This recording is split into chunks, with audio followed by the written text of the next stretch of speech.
How to tip an Uber driver. So hello guys, welcome back to my YouTube channel. In this video I'll be showing you how to tip an Uber driver.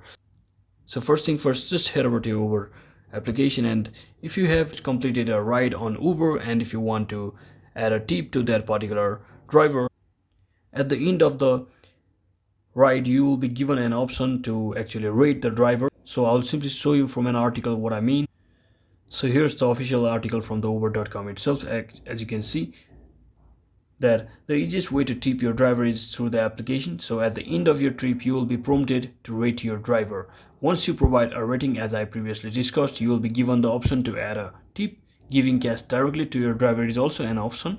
So that's the one way you can do that. And let's say you have passed your limit, like you completed the ride yesterday and you forget to give a tip, and you wanted to give a tip after some days. So after the tip has ended, you have 30 days to add a tip in the app. So on just riders.uber.com or from your emailed trip receipt.